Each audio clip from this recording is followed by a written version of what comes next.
Welcome to the world of tomorrow. Climb aboard.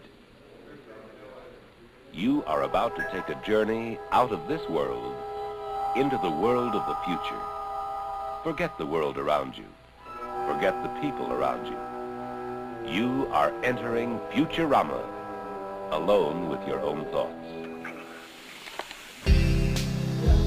The future, it represents our hope, our dreams.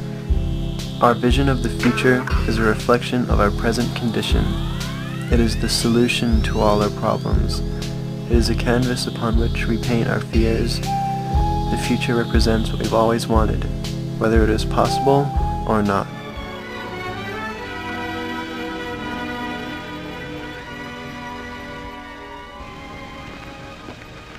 There, miss. You see, the heterodynes were feeding back into the stimulus reaction activators, causing non-snaps of the motor control resistor units. Oh, that's good. No, lady, that's bad. But your regenerative circuits are tuned asynchronously, and that causes concatenation in the intermediate amplifiers. Well, that's bad, isn't it? No, that's good. From now on, I don't think there'll be the slightest trouble with your robot. Your domestic problems are completely solved. Well, thank you very much. That's perfectly all right. And if there's anything else you want to know about your robot, don't hesitate to give us a ring. Good day.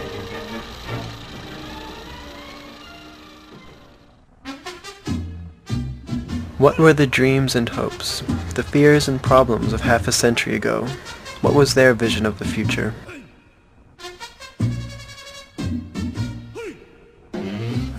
"50 years ago, World War II had just ended. The war industry had provided thousands of new jobs. Now, tanks and planes, guns and warships returned to America to be melted down into new refrigerators, washing machines, cars and dryers, televisions, and more cars. With the availability of cheap gasoline and the advancement of the assembly line, cars were now available to all. It's a whole new way of life. Now I'm free to go anywhere, do anything, see anybody anytime I want to. It's only good common sense. Why be stuck with one expensive car when you can enjoy all the fun and freedom of two fine Fords?"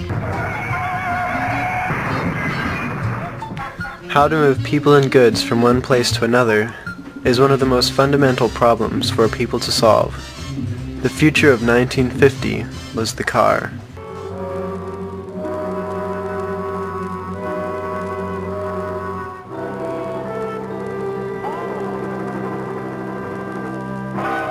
Why, it's you!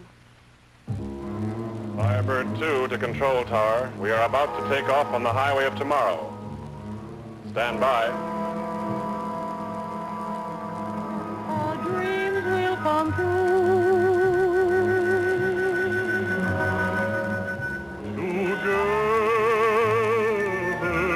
Together, we'll make the world new.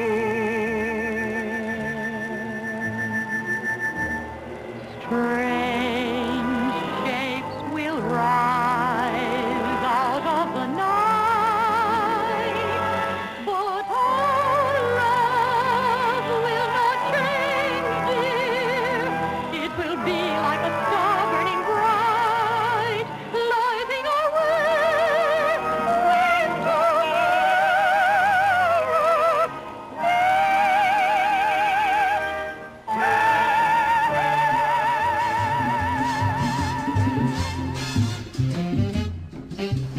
The car, however, as with most new technology, brought new problems. For one, where would all these new cars go? The existing infrastructure couldn't cope. Most cars carry only one or two people. Within this block, 50 people in 40 cars. No wonder we have traffic congestion. Now, here's a practical approach. Public transit. Let's see how it helps solve our problem. A motor bus can carry as many people as all the cars that can be jammed into a city block. One trolley coach provides enough transportation per trip to eliminate the need for as many as 50 parking spaces in a downtown area. A modern streetcar, with its large carrying capacity, handles enough traffic each day to remove hundreds of cars from heavily congested downtown areas. While public mass transit would alleviate many of the problems that cars created, the truth was, and still is, that no one wants to wait. People wanted to get where they wanted, when they wanted. Although traffic congestion and the availability of parking are problems that we still grapple with today, transportation now faces new challenges. The days of the gasoline-burning car are numbered. With the reality of limited oil reserves and environmental concerns, alternatives are being considered. Some of the alternatives have been available for a long time, such as mass transit and bicycles. These modes of transportation are now being pushed forward, and it is likely they will continue to gain in prominence as gasoline prices rise. In fact, it has been proposed that Market Street, right here in San Francisco, be closed to automobiles, with buses, streetcars, and bicycles being the only traffic allowed. However, alternative fuels seem to be the easiest solution. We can keep our cars without damaging the environment or relying upon a finite energy source.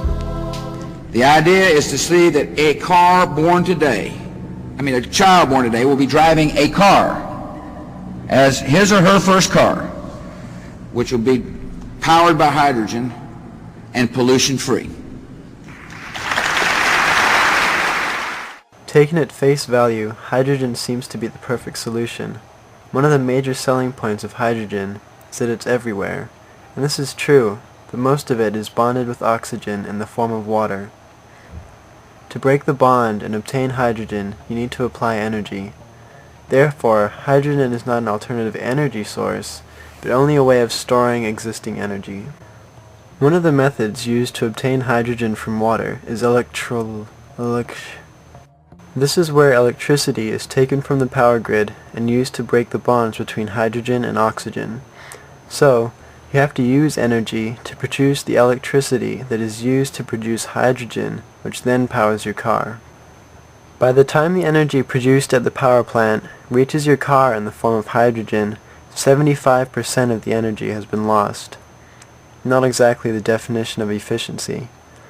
If you were to use an electric car and take energy directly from the power station, only 14% of the energy is lost. As you see, hydrogen is not a viable alternative fuel.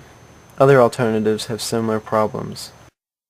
So, now what are we left with? Bicycle movements have grown in popularity in the past decade. Bicycles are a great method of personal transport, but they aren't going to replace the car. A future without cars would be a very different place. Sprawling suburbs would be impossible. Our highways would become useless, no more big box stores. People would be forced to live in denser neighborhoods, closer to public transit, and close to the centers of cities. In effect, the future could look something like the past.